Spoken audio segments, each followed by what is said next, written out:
look at this. This water producing technology is making a stop in Austin this weekend before heading to Puerto Rico to help hurricane victims. But the man behind it all, Moses West, still needs your help. He's here this morning to talk more about what you can do to help him with this great project. Good morning, Mr. West. Good morning. And for people who don't know, we've done a few stories on you and what it is you do, but for those people who don't know, talk to us about your invention. The invention, what it is, it's a machine that pulls moisture out of the air. Water comes in three forms. Yeah, we learned this in second and third grade, but everybody forgets it. But I never forgot those little pictures of everything, the little cows and everything in the field and the mountains and the water evaporating from the sea, and that's called the hydrologic cycle. And now our hydrologic cycle has been disrupted somewhat due to increasing temperature of the planet, evaporation. So the water it's disrupted. But here's a technology. What it does is it pulls moisture out of the air, condenses it, one of the three forms, liquid, solid, and a gas. It takes it in the gaseous state and produces industrial quantities of water. Wow, and I mean, this is just, how did you come up with the idea to really do this and make this, kind of speed up nature, so to speak, to make more water? Well, I looked at what other companies were doing, and I saw some of the machines that they had out there, and all the machines they had, it took in too much power. So when I first started to present this to venture capitalists, yes, and they well, you got to get the money to make it somewhere. Right. The part of the problem was it used too much energy. So then I started researching other methods of how to do it, and I found a research company and a partner with them, and we got it down to a place where it could make water at the lowest power consumption. And then I put it together to make mass quantities of water, and then I got with the Texas A&M, Dr. Les Shepard, and we crunched out some numbers and calculated on what we could do after we finished the pilot project with the Texas Commission of Environmental Quality. And it's incredible numbers. On using excess power, it comes out to 4,100,000,000,000 gallons of water annually, what you could produce with this technology. Wow. Using waste energy. Wow. I mean, it's amazing because we think about the water shortage that, they're projecting for our state, for our area. You take all this and you've created the Water Rescue Foundation. Tell us about the foundation and your mission to go to Puerto Rico. The Water Rescue Foundation, I started this because you can't wait for government grants and loans to provide emergency assistance to people. There's enough donors out there that want to see this take place and happen, that understand this technology much more than some of the people that administer our government. So they've seen this, and the best way to do it is to donate to this foundation. My manufacturers, we build the equipment and we give it to the people that need it. Some of the emails that I get from Puerto Rico, once they see what they've seen on KVUE, which has gone kind of viral, I get emails every day. Please send a machine to my town. So we have the large units and the small units, and all the donations that come in, we continue to build these machines and give them away to people that need them. That is fantastic, and what a way to bring fresh, clean water to people. It is absolutely fantastic what you're doing. Thank you so much for joining us. And so, guys, don't forget, it's called the Water Rescue Foundation, correct? That's who you can check out, Google them so you can get more information. Of course, Moses West Day in Austin. It's a name you may have heard before here on KVUE. He is the Army Ranger who has technology to capture a large amount of clean, usable water from the air. Moses showed us the water generator last year before the trip to help the storm-damaged island of Puerto Rico. Now he and that machine have finally arrived. Brandon Jones joins us now. And Brandon, you spoke with Moses today. Yeah, I did, Mike and Quita, and he tells me he is happy to be in Puerto Rico after months of planning, but the situation is more dire than he thought. Moses West's mission in life is to help others. Every day he tries his best to make a difference in the world. This system here, it's helping some people. It's helping a lot of people. This is a water generator. Moses has developed a technology that literally creates water out of thin air. So everybody's learned now that when you come up, it'll gravity feed out. And we're doing that to conserve power. One of those people benefiting from it is Michael Barber, who lives in Puerto Rico. It's hard to describe what it's like to live without water and having to boil water every day just to make your coffee. If you don't have a swimming pool just to flush a toilet to get water is beyond anything you could ever imagine. West and the water unit are stationed at a VA hospital in Isabel Segunda. It's one of the hardest hit areas. Strong winds and rain from Hurricane Maria destroyed the hospital there. Many times it's children, families with their children with gastrointestinal problems. And many people here, this is a cancer hotspot, and you'll see lots of people with different diseases that are water related. With limited electricity on the island, Moses is relying on it, even though he can use power from its own internal diesel engine. The first thing people ask me, especially the local people that live here, that are born here, they say, "Are you going to leave us?" And I say, "No." I said, "How long are you going to be with us?" I said, "Until I get the job done." It's that job of serving others that led the city of Austin to proclaim February 6th as Moses West Day.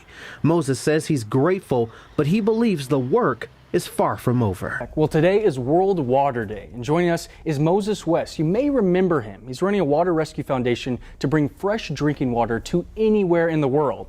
Now he's giving us an update on his mission. Moses, first, of course, thank you for being here. I first want to just start with the foundation. Talk about, again, what was the motivation for creating this foundation? Oh, the motivation for the foundation was simple for me. I've been working with this technology and making improvements to it for years. And I needed to get it away from just the federal government aspect of what they want to do with it in the way of groundwater recharge, supplying soldiers with water in the field, when there's so many civilians around the world that absolutely need fresh, clean water. So the foundation, I set that up so that I could take machines, build machines, and donate them to people around the world that needed them. The greatest example, the best example, is what we did right here. Thank you for y'all at KVUE for helping us get that done. But that machine going to Puerto Rico and what we did there actually saved people's lives. We supplied 3,500 people with drinking water for an entire island after the hurricane. And today, on World Water Day, what we have now is we have some rivers overflowing in the United States, possibly 200 million Americans that are going to be without clean drinking water. And here we sit in Texas with a technology that can actually help everyone out there. We have some schools on the south side of San Antonio, Price Elementary, where they have a little bit of contamination in the water. And this is a system being recognized on World Water Day as something that we can use everywhere around the world. You can certainly see the difference being made. Now tell me this, for someone who isn't as knowledgeable about water and the issues that we have around the world, and in Texas, how much of a problem is it really getting these people the water they need? To transport water around, if you look at what we paid, the cost of shipping water to Puerto Rico, they came out to $363 million to ship water, fly it there to Puerto Rico. $363 million. The water situation in the state of Texas, where our population is going to double in so many years, we're not going to be able to support that population growth with the amount of water that we have right now. And so part of my mission is I've been pushing and getting people to understand that our pure source of water is the atmosphere. And with this technology, we can remove this water and use it. It always stayed kind of in the background until I've reduced the energy consumption by 7 to 10-fold. And that's what we're going to start researching right now at Texas A&M and with the military, join together and get this to the place where it can be municipal water supply, groundwater recharge, but the world crisis right now that we have with water is one that is going to sneak up on us if we're not prepared. If someone's watching this right now and they want to get involved, they want to help, What's the best way someone can do that? The best way you can do it right now is you need to donate to the Water Rescue Foundation. There's some specific schools around the state of Texas that need this technology because they found lead in the water. There's contamination and chemicals from old military bases that have closed down. And we have these machines now where the children can have water at school. Mm-hmm. Plus, the schools now are moving towards a new curriculum. They're learning the 17 tenets of sustainability. So the kids at school, they're growing hydroponic fruits and vegetables, and they're giving food away to food banks. And this machine is absolutely perfect for them because they can use solar power to produce water, learn how to work with solar power, learn about this technology, learn about hydroponics, learn about sustainability, supply the local food bank with organic fruits and vegetables. I would like to see the little schools and the kids, the 6, 7, 8, 9, 10-year-olds, compete with Whole Foods on organic foods. Right. And I really enjoy that too, going to the schools and talking to the kids, but it's heartbreaking sometimes to see some of the damage that has been done to the youngest members of our society for not having clean water. Well, Moses, you're helping make a difference, helping alleviate some of those issues. So thank you for what you're doing, and thank you for coming on Midday. We appreciate it. I appreciate it, and please donate to the Water Rescue Foundation and help us get this done. There you go. Thank you, Moses. Thank you. We'll be right back after the break. This unit here, it's the safest, more efficient than any unit that's made in the world today, and that's because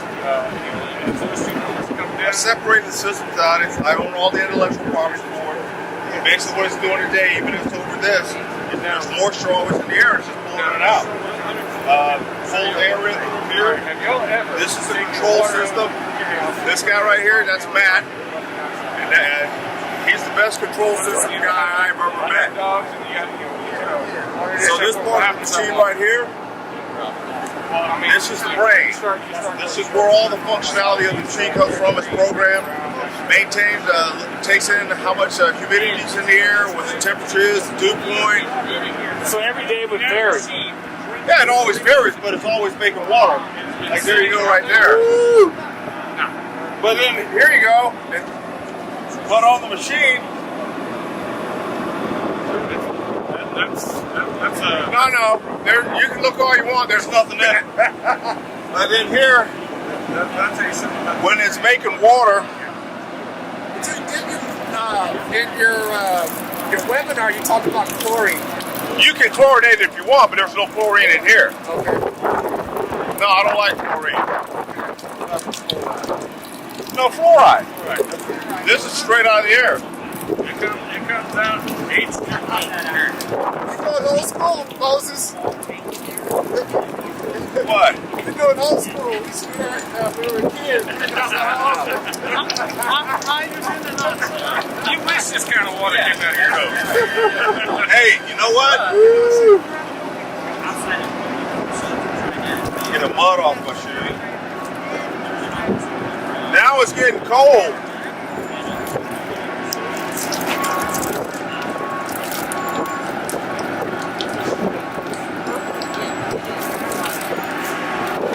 But see,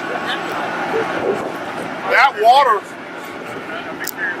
it's the same water that we have here, out in the air. So, no chlorine, nothing. You're breathing it. Okay. The same stuff you're breathing. This humidity we're feeling, we just took it and turned it into water. That cloud, we just took it and turned it into water. So out there in the area that you're looking at, all that moisture coming off those trees, these machines pull it out. You've never seen one work before, have you? There you go. What were you expecting? Yeah, you gotta send me that video. I definitely. Can I say hi? All right, everybody. I'm here. I got my mask, so I'm doing the right thing I'm supposed to be doing. I'm here with a team from Eastside Development Project. And we're looking at the units because they want to put in big systems on the east side of San Antonio, a disenfranchised neighborhood. And in that neighborhood, we're going to put in the solar panels, we're going to put in the water generators, we're going to make net zero. They'll be able to bottle this water made with this technology on zero energy from the grid, zero pull from the grid, grow organic fruits and vegetables right there in the neighborhood, an economic zone, food and water, bottle it, send it out, and this is how it's done. Engaging the people to do this. In this time of COVID virus, part of the problem is we do not have enough organic foods, fruits and vegetables. We've been eating processed foods, and these are the things that hurt us. These are the things that the COVID virus attaches onto. This is the system what they build right here, this shop, here in San Antonio, is the technology that's going to take us into the future. The future of being independent on food and independent on water. So, this is it. It's a little muddy out here because we make a lot of water. Let me show you this real quick.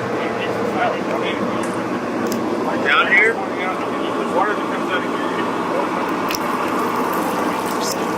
But I guess with the animal... Feel that. Feel that. Feel the water. Put your hand in it. Oh, man. Put your hand in the water. This would be the same tank. No, that's coming up. That's where it's making the water. Okay, so that's not the tank. You got a tank. No, it's making the water as soon as it gets to a level it pushes it out. Ooh, that's cold, man. It makes it and pushes it out. This is the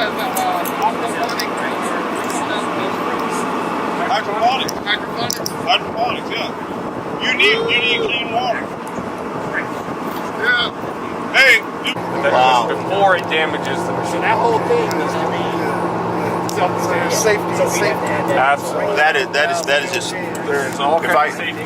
What I was done there made to be 100% autonomous. You can set them out in the middle of the field, power around the and that's what you want, because you want autonomy on all of us, so they're independent of anything else. What I was going to tell you about those places where we want to store the water, one thing that's always really interesting is like these little windows.